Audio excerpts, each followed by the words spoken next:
Sariasi, guru geografi di SMA 5 Bagan Sineba, Provinsi Riau. Bagaimana kabar kalian hari ini? Semoga tetap semangat ya mengikuti pembelajaran jarak jauh. Nah, pada kesempatan kali ini kita akan membahas tentang proses terjadinya bumi dan teori terbentuknya kulit bumi. Ada banyak teori yang membahas tentang proses terjadinya bumi. Yang pertama, ada teori pasang surut gas. Teori ini dikemukakan oleh James Jeans dan Harold Jeffreys pada tahun 1918. Menurut mereka, sebuah bintang besar mendekati matahari dalam jarak dekat dan menyebabkan terjadinya pasang surut pada tubuh matahari yang saat itu masih berupa gas. Saat bintang tersebut mendekat, akan terbentuk gelombang raksasa pada tubuh matahari yang disebabkan oleh gaya tarik-menarik bintang. Gelombang tersebut mencapai ketinggian yang luar biasa dan menjauh dari inti matahari menuju bintang tersebut. Gelombang yang membentuk lidah pijar akan mengalami perapatan gas hingga terpecah menjadi planet-planet. Yang kedua, ada teori ledakan besar. Teori ledakan besar atau Big Bang mungkin menjadi salah satu teori yang paling terkenal. Teori ini menyebutkan bahwa bumi terbentuk selama puluhan miliar tahun. Mulanya terdapat gumpalan kabut raksasa yang berputar pada porosnya. Putaran tersebut menyebabkan bagian-bagian kecil dan ringan dari kabut terlempar keluar dan berkumpul membentuk cakram raksasa. Di satu waktu, gumpalan kabut raksasa itu meledak membentuk galaksi dan nebula-nebula selama kurang lebih 4,6 miliar tahun. Nebula-nebula tersebut membeku dan membentuk galaksi Bima Sakti yang di dalamnya terdapat tata surya. Bagian ringan yang terlempar keluar di awal mengalami kondensasi hingga membentuk gumpalan yang mendingin dan memadat menjadi planet-planet, termasuk bumi. Ketiga adalah teori kabut nebula. Teori ini menyatakan bahwa di alam semesta terdapat gas yang berkumpul menjadi kabut nebula. Gaya tarik-menarik antara gas membentuk kumpulan kabut yang sangat besar dan berputar semakin cepat. Proses perputaran ini mengakibatkan materi kabut di bagian khatulistiwa terlempar dan berpisah, kemudian memadat karena pendinginan. Yang keempat, ada teori planetesimal. Teori ini menyebutkan bahwa matahari tersusun dari gas yang bermassa besar. Pada suatu titik, bintang yang berukuran hampir sama melintas dekat dengan matahari sehingga menjadi tabrakan. Akibat gas dan materi ringan bagian tepi matahari dan bintang tersebut menjadi tertarik. Materi yang terlempar mulai menyusut dan membentuk gumpalan-gumpalan yang dinamakan dengan planetesimal. Planetesimal tersebut mendingin dan memadat hingga akhirnya menjadi planet-planet yang mengelilingi matahari. Yang kelima, ada teori bintang kembar. Menurutnya, galaksi merupakan kombinasi dari bintang kembar.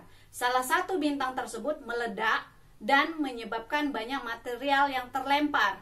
Karena bintang yang tidak meledak memiliki gaya gravitasi yang kuat, sebaran pecahan ledakan bintang lainnya mengelilingi bintang tersebut.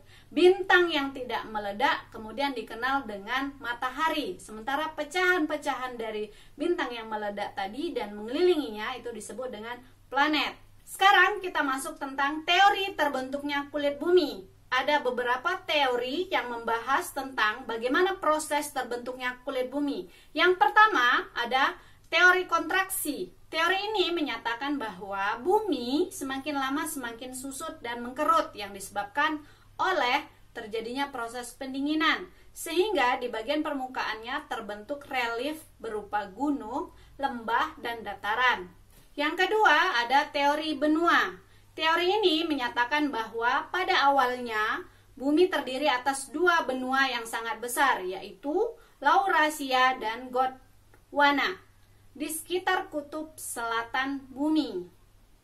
Kedua benua tersebut kemudian bergerak perlahan ke arah ekuator bumi, sehingga akhirnya terpecah-pecah menjadi benua-benua yang lebih kecil.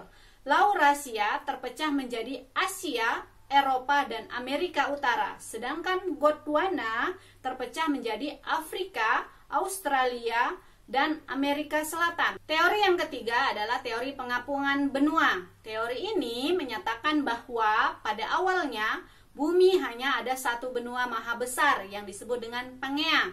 Menurutnya, benua tersebut kemudian terpecah-pecah dan terus bergerak melalui dasar laut. Gerakan rotasi bumi yang sentrifugal mengakibatkan pecahan benua tersebut bergerak ke arah barat menuju ekuator. Teori yang keempat adalah teori konveksi. Teori ini menyatakan bahwa dalam bumi yang masih dalam keadaan panas dan berpijar, terjadi arus konveksi ke arah lapisan kulit bumi yang berada di atasnya. Sehingga ketika arus konveksi yang membawa materi berupa lava sampai ke permukaan bumi atau di punggung tengah samudra atau mid-oceanic ridge, lava tersebut akan membentuk lapisan kulit bumi yang baru, menggeser dan menggantikan kulit bumi yang lebih tua. Dan yang kelima ada teori lempeng tektonik. Berdasarkan teori ini, kulit bumi atau litosfer terdiri atas beberapa lempeng tektonik yang berada di atas lapisan astenosfer. Lempeng-lempeng tektonik pembentuk kulit bumi selalu bergerak karena pengaruh arus konveksi yang terjadi pada lapisan astenosfer. Prinsip dari teori tektonik lempeng adalah kulit bumi terdiri atas lempeng-lempeng yang kaku dan bentuk tidak beraturan. Dinamakan lempeng karena bagian litosfer mempunyai ukuran yang besar di kedua dimensi horizontal atau panjang dan lebar, tetapi berukuran kecil pada arah vertikal atau ketebalan. Prinsip pergerakan lempeng-lempeng tektonik adalah sebagai berikut. Yang pertama, ada konvergensi, yaitu gerakan saling bertumbukan antar lempeng tektonik. Contoh dari gerakan konvergensi adalah terbentuknya pegunungan lipatan muda Himalaya. Pergerakan lempeng yang kedua adalah divergensi, yaitu gerakan saling menjauh antara lempeng tektonik. Contoh dari pergerakan divergensi yaitu terbentuknya tanggul dasar samudra atau yang biasa kita sebut dengan mid-ocean ridge. Dan pergerakan lempeng yang terakhir adalah sesar mendatar. Sesar mendatar atau biasa disebut dengan transform, yaitu gesekan atau berlawanan arah antar lempeng tektonik.